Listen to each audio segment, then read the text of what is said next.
ایک چھوٹے سے گاؤں میں عائشہ نام کی ایک معذور لڑکی رہتی تھی۔ بچپن میں ایک حادثے کی وجہ سے اس کی ایک ٹانگ کمزور ہو گئی تھی، جس کے باعث وہ لنگڑا کر چلتی تھی، مگر اس کی معذوری اس کے حوصلے کو کبھی کم نہ کر سکی۔ وہ نہایت نرم دل، صابر اور تعلیم یافتہ لڑکی تھی۔ اس کے والدین نے ہمیشہ اسے خود اعتمادی کے ساتھ جینا سکھایا۔ وقت گزرا تو عائشہ کی شادی شہر میں رہنے والے ایک شخص کامران سے کر دی گئی۔ کامران ظاہری طور پر شریف اور تعلیم یافتہ لگتا تھا، مگر اس کی اصل شخصیت شادی کے بعد سامنے آئی۔ اس کی ماں یعنی عائشہ کی ساس نہایت سخت دل اور ظالم عورت تھی۔ وہ عائشہ کو اس کی معذوری کا طعنہ دیتی اور ہر وقت اسے کمتر ثابت کرنے کی کوشش کرتی۔ ساس کہتی، ہم نے تو سوچا تھا بہو گھر کا سہارا بنے گی، یہ تو خود بوجھ ہے۔ کامران بھی ماں کے سامنے خاموش رہتا، بلکہ کئی بار ماں کی باتوں میں ہاں میں ہاں ملاتا۔ عائشہ یہ سب سن کر دل ہی دل میں رو لیتی، مگر زبان سے کبھی شکوہ نہ کرتی۔ وہ ہر حال میں گھر کو سنبھالنے کی کوشش کرتی، صبح سویرے اٹھ کر کام کرتی، کھانا بناتی، سب کا خیال رکھتی، حالانکہ اس کے لیے یہ سب بہت مشکل ہوتا تھا۔ ساس اکثر جان بوجھ کر اسے زیادہ کام دیتی اور ذرا سی بات پر چیخنے لگتی۔ اگر کھانے میں نمک کم ہو جاتا تو شور مچ جاتا۔ اگر عائشہ ذرا دیر سے کام کرتی تو اسے سست اور نکما کہا جاتا۔ کامران کبھی اس کا دفاع نہ کرتا۔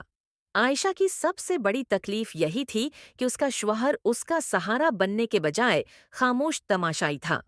رات کو عائشہ سجدے میں گر کر اللہ سے دعا کرتی، یا اللہ مجھے صبر دے اور میرے لیے کوئی راستہ نکال دے۔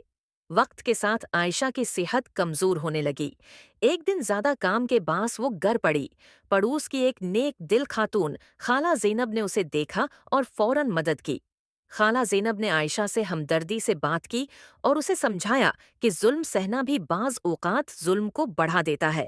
خالہ زینب کے مشورے سے عائشہ نے اپنے والدین کو سب کچھ سچ سچ بتا دیا۔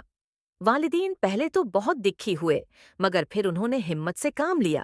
وہ عائشہ کو اپنے ساتھ لے آئے اور قانونی و سماجی طور پر اس کا حق دلانے کی کوشش کی۔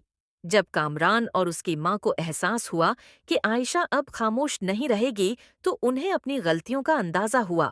کامران کو پہلی بار یہ سمجھ آیا کہ اس کی بے حسی نے ایک مظلوم انسان کو کتنا نقصان پہنچایا ہے۔ اس نے معافی مانگی، مگر عائشہ نے صاف کہا کہ معافی کے ساتھ عمل بھی ضروری ہے۔ کچھ عرصے بعد عائشہ نے گھر بیٹھے آن لائن کام سیکھا اور خود مختار بن گئی۔ اس کی خود اعتمادی واپس آ گئی۔ اس نے فیصلہ کیا کہ وہ اپنی زندگی عزت اور سکون کے ساتھ گزارے گی، چاہے اس کے لیے کڑے فیصلے ہی کیوں نہ کرنے پڑے۔ یہ کہانی ہمیں سکھاتی ہے کہ معذوری کمزوری نہیں، بلکہ اصل کمزوری ظلم اور بے حسی ہے۔ صبر کے ساتھ ساتھ اپنے حق کے لیے آواز اٹھانا بھی ضروری ہے، کیونکہ اللہ انہی کی مدد کرتا ہے جو خود اپنے لیے کھڑے ہوتے ہیں۔